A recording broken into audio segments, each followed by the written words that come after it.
My manager told the owner I was the one who crashed the company truck into a luxury car, but the truth came out when I remembered my dash cam was hardwired to my phone's personal cloud. I have been the most reliable driver at this delivery firm for 5 years, and I have never even had a single parking ticket. My manager Steve has always been a corner cutter who likes to take the company vehicles for personal errands after hours. Last Friday morning, I arrived at the warehouse to find the front bumper of our primary delivery truck completely smashed in. Steve was already in the owner's office pointing at the damage and claiming he saw me pulling back into the lot late the night before. He told the owner that I looked panicked and that I had begged him not to say anything about the hit and run I had caused. The owner looked at me with pure disappointment because the repair costs and the insurance hike were going to be astronomical. I was immediately suspended without pay and told that a police report was being filed with my name listed as the primary suspect. Steve kept checking in on me and telling me that if I just confessed, he would try to convince the boss not to press charges. He suggested that I should just take the fall since I was young, and my record was clean enough to handle a small blemish. I felt like a total NPC watching my career go down the drain while Steve took over my high-commission routes for himself.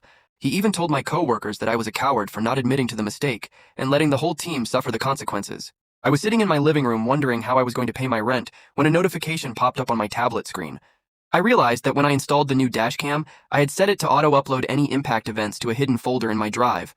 I opened the file from Thursday night and saw the exact moment the truck was started by someone who definitely wasn't me. The footage showed Steve climbing into the driver's seat with a coffee in one hand and his phone in the other at 2 in the morning.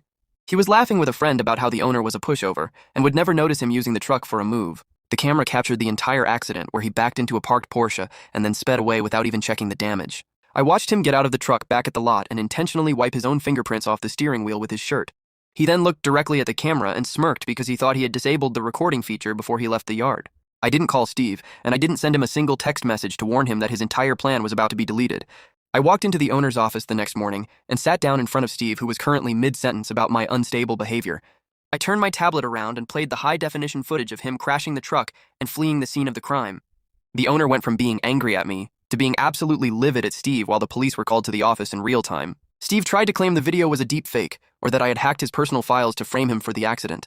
The officers pointed out that the timestamp and the GPS coordinates on the video matched the damage on the truck perfectly. He was arrested for filing a false police report and for the hit and run that he had tried to pin on my clean record. I was given my job back with a massive raise, and the owner personally apologized for ever doubting my integrity as an employee. We realized that the person who is the quickest to point the finger is usually the one with the most dirt under their fingernails. I am now the head of fleet operations, and every single truck in the yard has a camera that Steve can never touch.